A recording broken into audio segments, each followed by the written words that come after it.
이 본문 말씀은요, 상당히 충격적인 말씀이에요. 왜냐하면 이 말씀을 통해서 왜 오늘날 많은 성도들이 실족함에 빠지고 넉넉한 구원을 누리지 못하는지 알 수 있기 때문입니다. 형제들아 더욱 힘쓰라. 무엇을 힘쓰라고 합니까? 우리 각자의 부르심.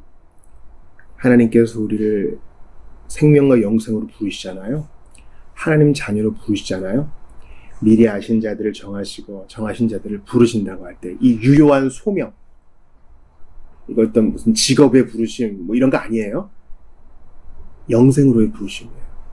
이 부르심 때문에 우리가 믿고 회개하고 주님 앞에 나오게 되는 거죠. 이 부르심과 택하심을 굳게 하라. 부르심은 우리가 지각할 수 있는 거죠. 왜냐하면 그게 회개와 믿음으로 드러나니까. 유효적 수명을 우리가 감각할 수 있어요. 그런데 택하심을 굳게 하라. 택하심은요, 하나님의 영원적 작전, 영원전 작정이거든요. 이걸 굳게 하래요. 이 택하심, 이 예정이잖아요. 이 예정 때문에 뭐 교파도 갈라지고, 이 예정을 또 철학적으로 풀려는 것 때문에 사람들 사이에 또 이견이 생기고 갈등도 생기고 그래요. 대표적인 것이 18세기의 휘필드와 웨슬리의 갈등 아닙니까? 이것 때문에 교단도 분열되는 거 아니에요? 그런데 사도 베드로는 조금도 주저함 없이 부르심과 택하심을 굳게 하라. 이거 너무 예민한 주제니까 갈등 생길 만한 거는 우리 하지 맙시다. 그렇게 하지 않고 이걸 전면에 딱 드러내요. 주께서 세상이 지어지기 전부터 영원전에 당신을 택하셨다. 구원하시려고.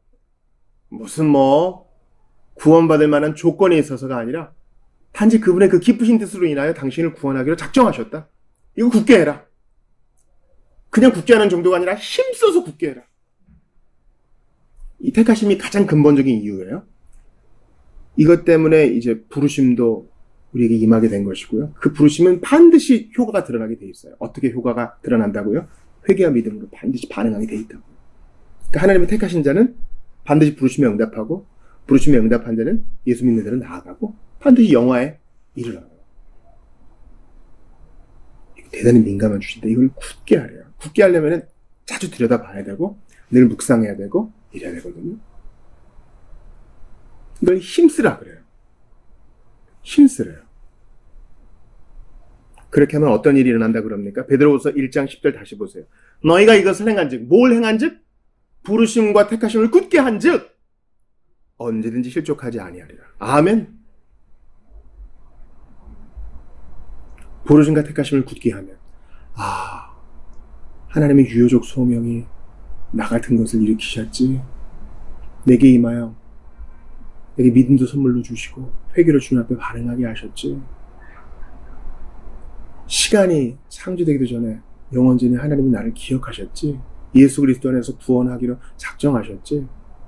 이것을 자주 힘써 생각하며 굳게 한즉 실족하지 않는데 언제든지, 이게 언제든지란 말이 중요한데 우리가 실족하는 경우가 있어요. 너무 교만해서 실족할 때 있고 또 너무 비천해서 실족할 때 있어요.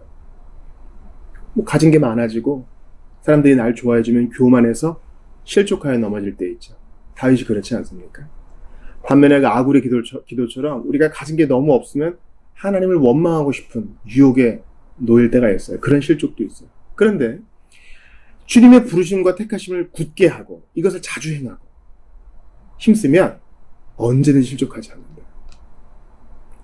여러분, 돌아오는 주일에 요한계시록 7장 볼 건데요. 타협하지 않고 순교자들에 대해 다룰 거예요. 왜냐면 거기에 주의 이름으로 순교한 자들이 나오거든요.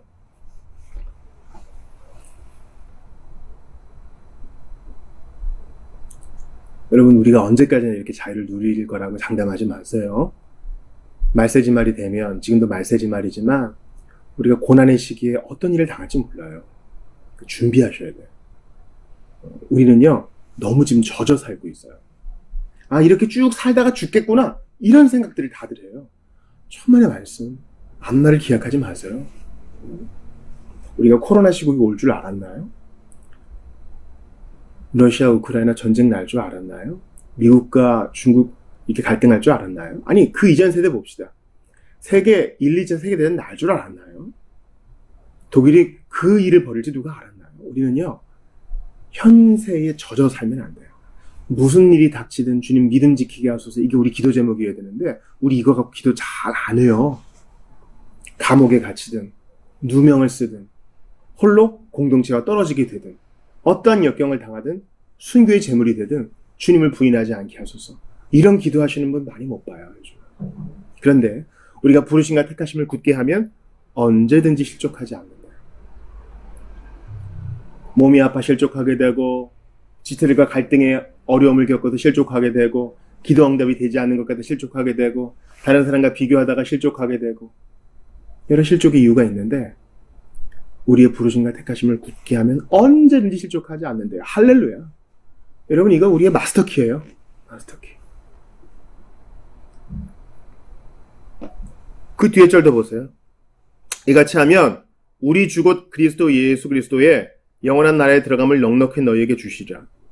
아니 부르심과 택하심을 굳게 하는 게 뭐라고? 이거 하면은 언제든지 실족하지도 않고 예수님의 나라에 넉넉히 들어간대요. 이 말은 이제 구원을 풍성하게 누리고 구원의 확신감 가운데 거한다는 이런 말이겠죠. 그러니까 우리가 생각한 것 이상으로 부르심과 택하심을 굳게 하는 것은 이만큼 중요한 건데 우리가 이거를 잘 안 해요. 예수님 믿고 신앙생활에 타성이 젖어갈수록 그냥 좀 내가 원하는 소원 좀 이루어지기를 바라는 경우가 많아요. 우리 자식들, 내 건강, 나의 노후, 지금 나의 고통, 땅을 샀는데 좀 가격이 오르길, 뭐 이런 거요. 시험을 보는데 시험 잘 보길. 여러분 이런 건요, 불교 방송에서도 기도 제목 나오는 거예요. 우리가 기독교인으로서 좀 다른 게 있어요? 저는 심각한 문제라고 봐요. 예수 그리스도를 믿는 자는요, 부르심과 택하심을 굳게 해야 돼요. 예수 그리스도 안에서 영원정 작정에 의해서 나 같은 게 믿게 되었다는 거. 이 부르심과 택하심을 굳게 해야 실족함도 없고 구원의 확신도 누려요. 교회가 이제 10살이 넘어가요. 우리가 신앙의 굳은 살이 100일 수 있거든요. 여러 의문이 들어요. 아, 왜 원하는 만큼 성장이 되지 않을까? 왜 저 사람은 왜 병이 낫지 않을까? 왜 저 사람은 신앙이 성숙하지 않을까? 왜 우리 교회는 좀 이럴까? 또 나 자신에 대해서도 의심을 해요. 아, 왜 난 좀 깊어지지 않을까? 왜 전도의 열매가 없을까? 기도의 응답이 왜 일어나지 않는 것 같을까? 왜 내 경제 수준은 이 정도일까? 이럴 때 여기 혼빵 넘어가면 안 되고요. 이럴 때일수록 부르심과 택하심을 굳게 해야 돼요. 그러려면요, 여러분께 이제 실천 방안을 드릴게요. 그러려면요, 신앙 고백, 요리문답을 공부하셔야 돼요. 다시 한번요. 부르심과 택하심을 굳게 하려면 그럼 어떻게 해야 돼요? 그럼 어떻게 해야 돼요? 성경을 그냥 드립다 읽어요? 그래도 되겠죠? 근데 맘먹고 성경 일독하는 것도 어렵고 모든 성경 구절이 다 똑같은 무게를 지닌 게 아니에요. 그러므로 우리는 부지런히 조감도 개관을 봐야 되는데 그것이 바로 요리문답, 신앙 고백이에요. 우리가 주중에 하는 제2차 런던 신앙 고백이 그렇고 토요일에 하는 웨스트민스터 신앙 고백이 그렇고요. 그런 개관을 충분히 익힐 때 뼈대를 딱 갖추어서 이 뼈대가 우리 교훈의 뼈대거든요. 거기에 부르심과 택하심이 나와요. 그래서 참된 개혁파 신자, 개혁파 교회는 1년에 한 번씩 이 요리문답의 개관을 계속 반복해서 신앙의 골조가 든든하게 서게 하는 거죠. 제2차 런던 신앙고백서 3조 7항 한번 들어보세요. 이 깊고 신비로운 예정의 교리는 특별히 신중하고 조심스럽게 취급되어야 한다. 부르심과 택하심에 대한 거예요. 그의 말씀에 나타난 하나님의 뜻을 받들고 순종하는 사람들은 유효적 소명을 받은 것이 확실하기 때문에 각자가 하나님의 영원한 선택을 받았다는 사실을 확신할 수 있다. 따라서 이 교리는, 이 부르심과 택하심의 교리는 하나님께 대한 찬양과 경외와 감탄이 일어나게 한다. 그리고 복음에 진실이 복종하는 모든 사람에게 겸손과 부지런함과 무한한 위로를 준다. 베드로후서 1장 10절에 대한 각주예요. 해설이라고요.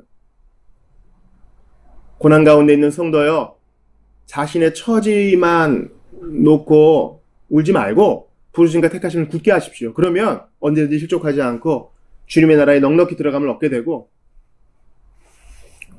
조심스럽게 이것을 고찰하면 무한한 위로를 받게 된다. 위로를 어디서 받아요? 땅이 잘 팔려서? 애들이 좋은 대학 가서 진급이 돼서 월급이 올라서 아니요. 우리의 위로는 하나님 말씀이 있어요. 특별히 본문이 말하는 것처럼 부르심과 택하심을 고찰할수록 나 같은 것에게 은혜 주신 하나님께 감사하는 거죠. 여러분 우리가 믿게 된 건 우리가 구원받은 건 내가 믿기로 선택해서 된 게 아니에요. 내가 예수를 영접하기로 하고 기도문을 따라해서 된 게 아니라고요. 그 이전에 뭔가 일이 일어났어. 이해가 되세요? 왜냐하면 허물가지로 죽은 존재는 그거 못하거든요. 그러니까 그 이전에 생명의 씨앗이 심겨졌어. 무슨 일이 벌어진 거예요. 근본적인 이유는 영원전 그리스도 안에서의 하나님의 선택입니다. 웨스트민스터 3장 8항도 보세요. 런던 신앙고백서랑 비슷해요. 웨스트민스터가 먼저 이제 고백서가 먼저 몇십 년 좀 먼저 출판되었죠.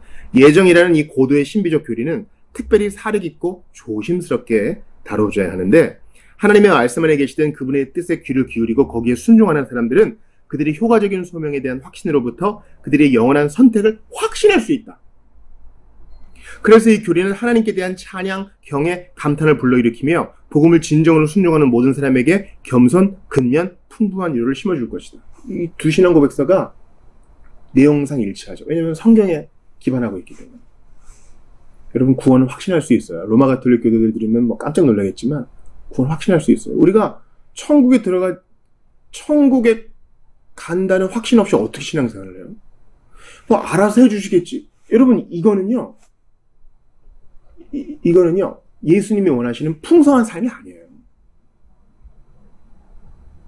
하나도 잃어버리지 않는다 그랬거든요. 부르심과 택하심을 굳게 하는 이유는 성경이 그것을 말하고 있기 때문입니다. 에베소 1장 3에서 6절 들어보세요. 찬송하리로다 하나님 곧 우리 주 예수 그리스도의 아버지께서 그리스도 안에서 하늘에 속한 모든 신령한 복을 우리에게 주시되, 잘 들으세요. 곧 창세전에 그리스도 안에서 우리를 택하사, 곧 창세전에 그리스도 안에서 우리를 택하사 우리로 사랑 안에서 그 앞에 거룩하고 흠이 없게 하시려고 그 기쁘신 뜻대로 우리를 예정하사 예수 그리스도로 말미암아 자기의 아들들이 되게 하셨으니 이는 그가 사랑하시는 자 안에서 우리에게 거저 주시는 바 그의 은혜의 영광을 찬송하게 하려는 것이라. 에베소 1장 9에서 12절이에요. 그 뜻의 비밀을 우리에게 알리신 것이요 그의 기뻐하심을 따라 그리스도 안에서 때가청 경륜을 위하여 예정하신 것이니 하늘에 있는 것이나 땅에 있는 것이 다 그리스도 안에서 통일되게 하려 하심이라. 모든 일을 그의 뜻의 결정대로 일하시는 이 계획을 따라 부르심과 택하심이죠. 우리가 예정을 입어 그 안에서 기업이 되었으니 이는 우리가 그리스도 안에서 전부터 바라던 그의 영광의 찬송이 되게 하려 하십니다. 주님이 우리를 예정하신 이유는 거룩한 자가 되게 하시고 하나님을 찬송케 하시려고 그렇게 한 거예요. 목사님, 오늘 뭐 뇌관을 건드리셨어요? 우리가 어떻게 예정을 알 수 있어요? 하나님이 하시는 거지, 그거. 상당히 경거망동한 일이에요.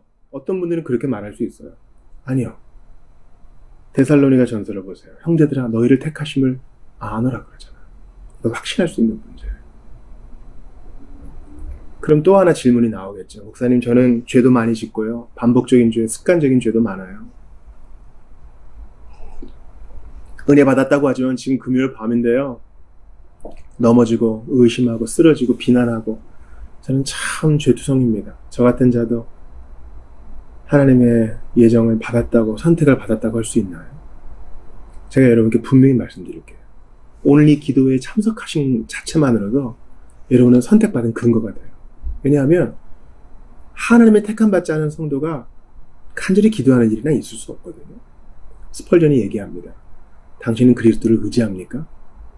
당신은 그리스도 앞에서 당신의 모든 죄를 회개했습니까? 부족하지만 그분을 의지합니까? 그러면 당신은 택함받은 자입니다. 그러니까 확신할 수 없으니까 에이 몰라 이렇게 좀 구석방에 이렇게 숨겨두고 다른 거 하자 이게 아니라 부르심과 택하심을 굳게 하면 실족하지 아니하고 구원의 확신을 누린다는 거예요. 우리를 부르신 분, 예수 그리스도 안에서 우리를 부르신 분은 세상을 짓기도 전에 우리를 아셨어요. 우리가 뭐라고. 그것 때문에 오늘도 가슴이 뛰는 거예요. 지금의 어려움이 아무것도 아닌 거예요. 하나님이 나를 아신다는데 뭐가 대수예요? 세상이 나를 무시하고 내가 좀 가진 게 없어 보여도 그게 무슨 소용이에요? 영원 전에 나를 기억하신 주님이 지금 나를 돌보시는데 이걸로 된 거 아니겠어요? 너희는 먼저 그의 나라와 의를 구하라. 그리하면 이 모든 것을 더하신다 그러는데 그게 약속이 내 건데 뭐가 두려워요? 기도응답 안 될까 봐 왜 발을 동동거려요? 그분이 나를 아시고 그의 뜻의 결정대로 모든 것을 선하게 이끄시는데 왜 내가 가슴 답답해해요? 이성에 내 백성이 많음이라. 전도하는 자는요, 이게 택하심을 확신하는 자는 전도도 확실하게 해요. 왜냐하면 나 같은 자도 구원하셨기 때문에 나는 누가 택함 받은지 모르지만 복음을 편만하게 전하면 주님이 택하신 자는 반드시 복음 들고 돌아온다. 이런 확신으로 더 복음 전하는 거예요. 그러니까 선교의 시대 때 외국에 막 나가고 기꺼이 순교의 제물이 되는 자는요, 선택을 확신하기 때문에 가는 거예요. 나의 전도는 부족하지만 나를 통해서 주님은 택자들을 불러 모으신다. 이 확신이 있기 때문에 내가 좀 부족했어도 하나님은 실패하지 않으신다. 이성의 내 백성이 많음이라 주님 말씀하시기 때문에 우리 교회가 지금까지 이렇게 버티고 있는 이유도 부르심과 택하심을 확신하기 때문입니다. 하나님이 각처에 있는 사람들, 멀리도 사는 사람들을 불러 모으시죠. 예상치도 못했던 사람들을 불러 모으셔서 회중으로 만드셔요. 주님의 부르심과 택하심이 발현되는 거예요. 그 의심하지 말고 우리 믿음 위에 굳게 서서 이것을 힘써 행하면서 절대 흔들리지 맙시다. 그러면 우리 개인적으로도 실족하지 않을 것이고 공동체적으로도 실족하지 않을 것입니다. 우리 모두가 다 구원의 확신을 풍성하게 누리게 될 줄 믿습니다. 이 시간 주신 말씀을 붙들고 같이 기도를 하겠어요. 하나님, 이 민감한 주제를 외면했습니다. 이제 자주 묵상하고 힘써 행하여 실족하지 아니할 뿐만 아니라 든든히 서서 앞으로 전진하기를 원합니다. 복음을 힘있게 전하기를 원합니다. 주님, 그동안 믿음이 없었습니다. 나 부름받은 자일까? 나 택함받은 자일까? 의심이 많았습니다. 이제 신앙고백 열심히 공부하고 성경을 열심히 읽어가면서 나 같은 것을 믿게 하신 주님의 택하심을 붙들고 실족하지 아니하고 다른 사람들 세워지는 제가 되기를 원합니다. 저를 도와주시옵소서. 우리 그렇게 주신 말씀 붙들고 함께 기도하며 나아가도록 하겠습니다. 같이 기도합시다. 하나님께 감사합니다.